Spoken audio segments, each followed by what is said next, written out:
big story this morning is Goldman Sachs and futures down 300 points on the Dow Industrials. The Dow down 280 points. Goldman is a Dow component. That stock is down almost 5% right now. The Nasdaq also rolling over with technology taking a big hit. It is a big week for bank earnings. We're looking ahead to Bank of America and Morgan Stanley. They will be out tomorrow. Joining me right now ahead of those numbers is Odeon Capital Group Chief Financial Strategist Dick Bove. Also joining the conversation all morning long this morning is Dagan McDowell and Steve Forbes. Great to see everybody. And Dick, thank you so much for being here, weighing in on Goldman Sachs, the bank beating estimates on revenue. Revenue came in at $12.64 billion, but earnings per share weaker than expected. And as you can see, the stock is now down 4 1/3%. What is your analysis on this story? Well, basically, the problem is that the good times are over for Goldman Sachs for this year, and also for J.P. Morgan and Morgan Stanley and all of the companies that are in the capital markets arena. The Federal Reserve's balance sheet is a total mess, one of the worst positions that I've ever seen it. And basically, it's going to have to cut the size of that balance sheet. And when it does so, it's going to slow down the growth of money. And when that happens, we're going to run into significant issues concerning the ability of Goldman and Morgan and companies of that ilk to make money. If you take a look at bank earnings, however, over the quarter, you got to break it into three segments. You know, traditional banking activity, which is making loans and getting a good margin. You know, capital markets, which is, you know, investment banking, trading, or accounting, which is the third. The first segment, which is, you know, traditionally making loans and getting better margins, looks really good. And that means that companies which are traditional lenders like Regions Financial, Comerica, KeyCorp, Fifth Third, those stocks are going to do well this year and should be bought. Companies in the capital markets arena are going to have a lot of trouble getting the same type of M&A revenues, same type of IPO revenues. So they're going to do poorly for most of this year, and that is the Goldman Sachs, Morgan Stanley, J.P. Morgan. And then the accounting issue, which has been the most important one for the last 2 years, is going to go away in 2022, and the benefit that banks got as a result of accounting lift is going to be gone. And so I think, you know, there are some special situations that you might like to take a look at. I think Wells Fargo looks particularly attractive because it is a lending bank. It has turned around. It has got good management. And I really like this woman, Jane Fraser, who runs Citigroup. I think she's doing a phenomenally good job in turning that company around. So even though Citigroup had a, you know, pretty much a dismal quarter, I think Citigroup also is a pretty good buy.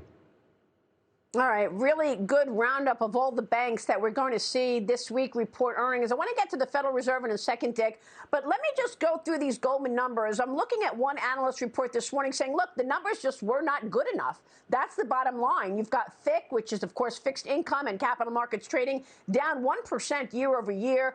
Even though they beat consensus estimates, equities down 11% year over year, missed consensus estimates there. Even though the banking metrics were strong, capital markets were not good enough in a year that capital markets were the story. What happened at Goldman?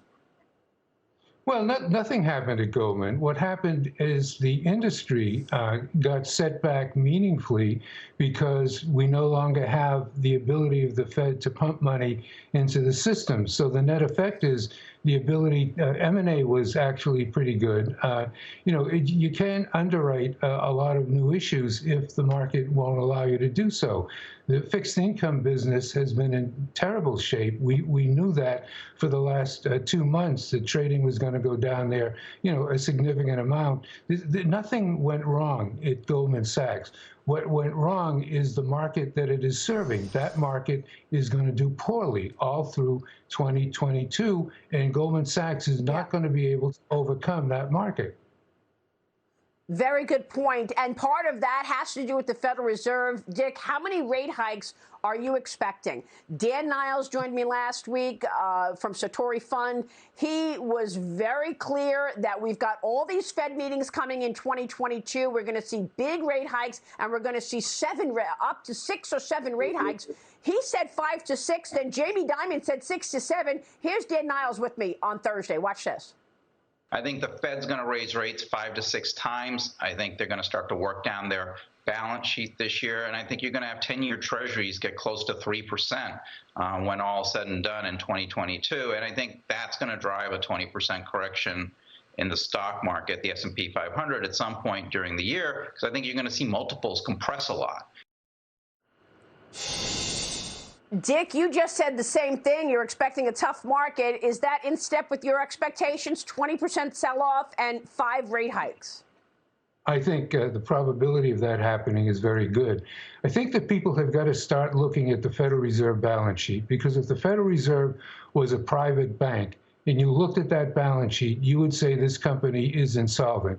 The reason why you would say that is because the Federal Reserve's source of money, which comes from printing, it comes from collecting, money from the banks, in reserves, comes from a couple of other places, is in deep trouble. If you would look at that balance sheet, you would realize that more than 100% of the increase in the Federal Reserve balance sheet in the last 12 months has come from borrowing money in the reverse repo market.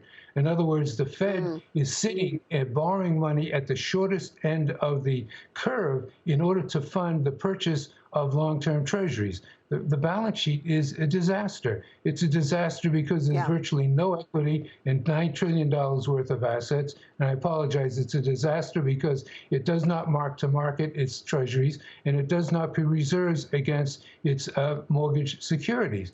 That's where the problem lies. The bank, they've got to solve it, and when they do it, it's going to be very painful. Yeah, Dagan mentioned this earlier. The Fed has gone from a balance sheet of $800 billion to $9 trillion. They've got to unwind that. Dick, real quick, when do you expect the first rate hike? Is it March, and how big will it be? Well, I think if they really want to make a statement, it'll be 50 basis points in March. But, guessing what they're going to do is pretty tough. But I'd say if you want to shock the market into reality, do 50 basis points in March. All right, we will leave it there. All of our pros are expecting a tough market in 2022, Dick Bove included. Great to see you, Dick. Thanks very much for your insights, as always. We will see you soon. Quick